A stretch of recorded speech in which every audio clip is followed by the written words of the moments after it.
जिन स्थानों पर कुंभ आयोजित होते हैं, कुंभ के दिनों पर वहाँ पर आप वैचारिक आदान प्रदान के कार्यक्रम रखिए, आप अध्यात्म को आगे बढ़ाने वाले कार्यक्रम रखिए। पुराणों की जो कथाएं लोक संस्कृति लोक धर्म में प्रचलित हैं, उनके गहरे वेदांतिक अर्थ क्या हैं, ये समझाने के कार्यक्रम रखिए।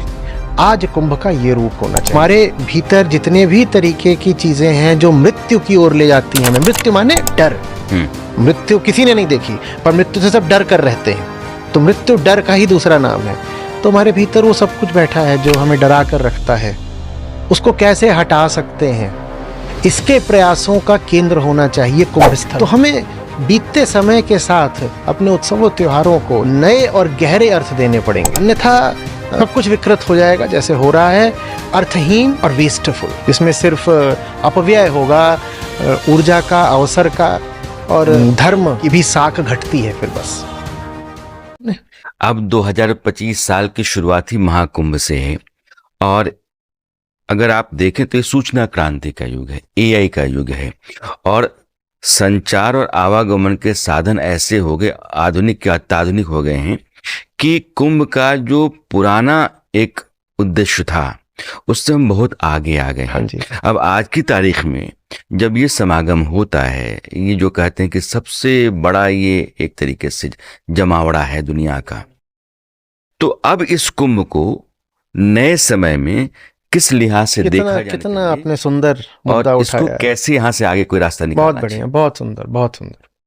देखिए, सबसे पहले तो हमें अपनी नदियों को थोड़ा सा सम्मान देना पड़ेगा, थोड़ी उन पर दया करनी पड़ेगी, है ना। क्लाइमेट चेंज हो, इंडस्ट्रियल वेस्ट हो, ह्यूमन वेस्ट हो, नदियां हमारी सब वैसे ही बहुत खतरे में है और बहुत दुर्दशा में है भारत की नदियां। इस वक्त पर हम नहीं चाहते कि धार्मिक कारणों से या किन्हीं भी कारणों से हम अपनी नदियों को और परेशान करें। अगर नदियां सचमुच हमारी माता है तो अस्वस्थ माता को कष्ट देना संतानों को शोभा तो नहीं देता ना। तो क्या होना चाहिए, सांकेतिक रूप से आप जा करके वहां पर जल के कुछ छींटे मार लें अपने ऊपर। मेरी बात बहुतों को बहुत विवादास्पद लगेगी, विरोध हो सकता है, निंदा हो सकती है, कोई दिक्कत नहीं है। मुझे हमारी नदियों से ज्यादा सरोकार है, मुझे धर्म के वास्तविक अर्थ से ज्यादा सरोकार है। कुंभ का वास्तविक अर्थ ध्यान में रखते हुए जिन स्थानों पर कुंभ आयोजित होते हैं, कुंभ के दिनों पर वहां पर आप वैचारिक आदान प्रदान के कार्यक्रम रखिए, वहां पर आप अध्यात्म को आगे बढ़ाने वाले कार्यक्रम रखिए।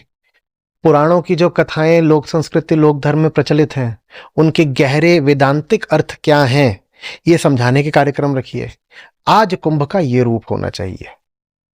हमारे भीतर जितने भी तरीके की चीजें हैं जो मृत्यु की ओर ले जाती हैं, हमें मृत्यु माने डर। मृत्यु किसी ने नहीं देखी, पर मृत्यु से सब डर कर रहते हैं, तो मृत्यु डर का ही दूसरा नाम है। तो हमारे भीतर वो सब कुछ बैठा है जो हमें डरा कर रखता है, उसको कैसे हटा सकते हैं, इसके प्रयासों का केंद्र होना चाहिए कुंभ स्थल। तो हमें बीतते समय के साथ अपने उत्सवों त्योहारों को नए और गहरे अर्थ देने पड़ेंगे, अन्यथा सब कुछ विकृत हो जाएगा जैसे हो रहा है, अर्थहीन और वेस्टफुल, जिसमें सिर्फ अपव्यय होगा, ऊर्जा का, अवसर का, और धर्म की भी साख घटती है फिर बस। अभी जो धर्म गुरु हैं या धर्माचार्य हैं, आप एक व्हाट्सएप करते हैं और देश भर के भीतर चर्चा में आ जाते हैं, कई जगह पर फसाद हो जाते हैं। और मैं सिर्फ ये हिंदू धर्म गुरुओं और धर्माचार्यों की बात नहीं कर रहा हूँ, मैं दूसरे धर्मगुरु धर्माचार्यों की बात कर रहा हूँ। धर्म जो है वो ऐसा हो गया, कुछ ठेकेदारियां हो गई हैं, और अपनी गौरवशाली परंपरा, इतिहास, इन दोनों को बचाए रखने के लिए लोगों को उकसाने भड़काने का एक रास्ता निकाला जा रहा है। कुंभ के माध्यम से इस पर नए सिरे से सोचने, यानी हिंदू समाज अपने आप को एक सहिष्णु समाज, एक उदात्त उत्तम समाज, मानवता के सबसे निकट समाज जैसे जाना जाता है, उस पर किसी सिरे से चर्चा हो सकती है। कोई गुंजाइश ऐसी बन सकती है कि इस तरह की जो व्यवस्था जो हिंदू दर्शन मानता रहा है, उस तरह की यहाँ बहाल हो सके? देखिए, इस तरह की चर्चाओं में ना एक सौंदर्य होता है। व्यवस्था तो बना सकते हैं आप, लेकिन सौंदर्य के साथ एक बड़ी बात यह होती है कि वो बिना व्यवस्था के भी अपना काम कर जाता है। अब एक चर्चा है जो एक स्तर पर आप और मैं कर रहे हैं। ये चर्चा अगर कुछ अपने आप में अर्थ और सौंदर्य रखती है तो 4 लोग और होंगे जो आपस में बातचीत करने को प्रेरित हो जाएंगे। सौंदर्य संक्रामक होता है उस अर्थ में। अगर यहां कुछ अच्छा है तो लोग कहेंगे ये अच्छा है, हम भी करना चाहते हैं, वो भी करेंगे।